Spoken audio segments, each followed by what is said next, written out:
Hello friends, welcome to our YouTube channel Adyan Sarthi. I hope you are healthy and happy at your home. My name is Nilesh Modi and I am BTech student of Manit Bhopal. In this video lecture, we will discuss about the unit cell and their types. After that, we will cover the crystal systems, what is crystal and what types are there. So, let's continue. Let's discuss these things. Okay. चलिए तो unit cell से start करते हैं। अगर इसकी definition की बात करें तो smallest repeating unit which shows the complete geometry of crystalline substance. मतलब अगर कोई हमारा क्रिस्टल स्ट्रक्चर है या फिर क्रिस्टल है तो उसकी वह छोटी से छोटी यूनिट या फिर इकाई जो उस पूरे क्रिस्टल स्ट्रक्चर को डिफाइन कर दे। जैसे ये जो आपको दिख रहा है ये हमारा एक क्रिस्टल है। इस क्रिस्टल में जो मैंने हाईलाइट कर रखा है ये अगर आप देखेंगे गौर से तो यही बार बार रिपीट हो रही है, मतलब इट्स अ रिपीटिंग यूनिट। तो हम इसी को क्या बोल देते हैं, यूनिट सेल। ठीक है। अब होता क्या है कि डिफरेंट क्रिस्टल की डिफरेंट प्रॉपर्टीज होती है। तो जो डिफरेंट प्रॉपर्टीज होती है वो किस पे बेस्ड होती है, वो यूनिट सेल से बेस्ड होती है। मतलब जो अलग अलग क्रिस्टल होते हैं उनकी यूनिट सेल भी अलग अलग होती है। तो उनको किस तरह से हमने डिस्टिंग्विश करा है, ये कुछ पैरामीटर्स है। जैसे ए बी सी, इन ये जो लेंथ होती है एक्स एक्सिस में उसको हम ए, वाई एक्सिस में बी और जेड एक्सिस में सी, इनको हमने एज लेंथ को हमने पैरामीटर्स नाम दे दिया, क्रिस्टल पैरामीटर्स। ठीक है, या फिर लेटिस पैरामीटर। और जो इनके बीच में एंगल होता है जैसे वाई और जेड एक्सिस के बीच का, इसको हमने अल्फा बोल दिया। फिर जो हमारा एक्स और जेड के बीच में है इसको हमने बीटा बोल दिया। और जो हमारा एक्स और वाई के बीच में इसको हमने गामा बोल दिया। तो ये डिफरेंट एज पैरामीटर्स हैं। इनको हम एंगल बोलते हैं, एज एंगल, और इनको हम एज पैरामीटर्स बोलते हैं। ठीक है, तो ये तो हमारी बेसिक यूनिट सेल की इंफॉर्मेशन हो गई। अब अगर हम टाइप्स ऑफ यूनिट सेल की बात करें तो बेसिकली यूनिट सेल दो टाइप की होती है, एक प्रिमिटिव और एक नॉन प्रिमिटिव। तो प्रिमिटिव हम किसे बोलेंगे, atoms present only at corners of the unit cell. मतलब ऐसी यूनिट सेल जिसमें जो हमारे एटम्स है वो सिर्फ और सिर्फ कहां पे प्रेजेंट होंगे, जो यूनिट सेल है उसके कॉर्नर्स पे।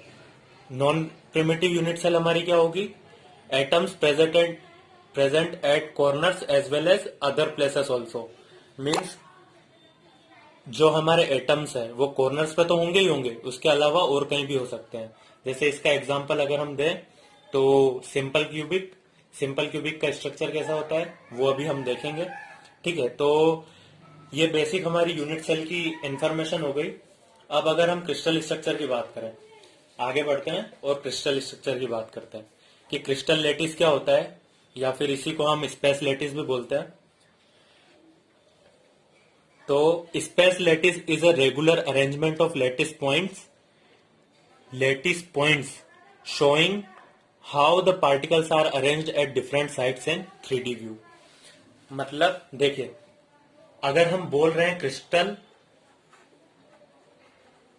ठीक है, तो क्रिस्टल हमारा कैसे बनता है, पहली चीज आती है लेटिस पॉइंट, और एक चीज होती है मोटिव। ये चीज क्या होती है, जैसे मान लीजिए कि ये हमारा क्यूब है।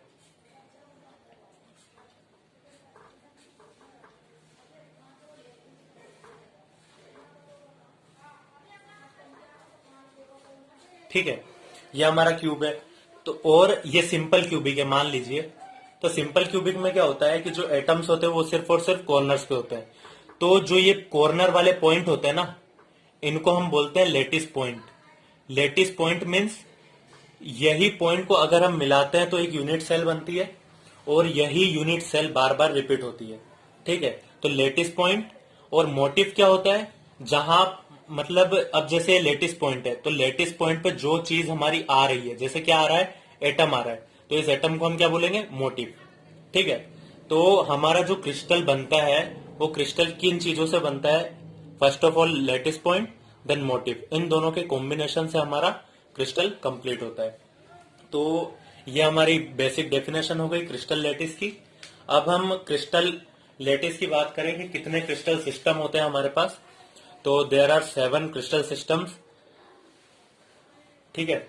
तो कौन कौन से होते हैं, जैसे cubic, tetragonal, rhombohedral, orthorhombic, monoclinic, triclinic, hexagonal. ये एक इम्पोर्टेंट टेबल है जिसमें से जनरली एक क्वेश्चन आ ही सकता है। इनके एंगल के बीच में और एक्सेस के बीच में जो डिफरेंट रिलेशंस होते हैं ये आपको याद रखने पड़ेंगे, क्योंकि बहुत बार क्या होता है कि इनसे ही सीधे क्वेश्चंस पूछ लिए जाते हैं। ठीक है। इनमें ट्राइक्लिनिक होता है, ये हमारा सबसे ज्यादा अनसिमेट्रिक क्रिस्टल होता है। इसमें जो लेटिस पैरामीटर्स होते हैं वो तीनों अनइक्वल होते हैं, और जो लेटिस एंगल मतलब जो एज के बीच के जो एंगल होते हैं अल्फा बीटा गामा, वो भी अनइक्वल होते हैं। ठीक है। ये कुछ ब्रेवेस लेटिस होते हैं। ब्रेवेस लेटिस मतलब एक ब्रेवेस नाम का वैज्ञानिक था, उन्होंने इनके बारे में बताया था। जैसे क्यूबिक है, तो क्यूबिक में body centred, primitive, face centred, ये कुछ क्रिस्टल स्ट्रक्चर है जो पॉसिबल होते हैं। ठीक है। हम ये सब पढ़ेंगे कि क्या होते हैं, बॉडी सेंटर क्या होता है, फेस सेंटर्ड क्या होता है, आने वाले जो लेक्चर है उसमें हम यही सब डिस्कस करेंगे। ठीक है। तो बेसिकली आपको ये जो टेबल है मोस्ट इंपोर्टेंट पार्ट है इस लेक्चर का, ये आपको कवर करना पड़ेगा। इसके लिए मैं आपको एक चीज बता देता हूं, जैसे मैंने कैसे याद कर रखा है, तो मैंने इस ऑर्डर में याद कर रखा है, CTOH RMT। सी से क्यूबिक, टी से टेट्रागोनल, ओ से ऑर्थोरोम्बिक, एच से हेक्सागोनल, आर से रोम्बोहेड्रल, एम से मोनोक्लिनिक, टी से ट्राइक्लिनिक। अब इसमें क्या होता है, जैसे अगर आप इसी ऑर्डर में इनको जमाएंगे ना, तो एक स्पेसिफिक ऑर्डर आपको मिल जाएगा जो कि आपको याद करने में आसानी होगी। ठीक है। एक बार वापस देख लीजिए, CTOH RMT। ठीक है। तो आप इस तरह से ये याद भी कर सकते हैं। I hope you are enjoying this lecture series and you will be continued. Okay, thank you. Please subscribe and share if you like.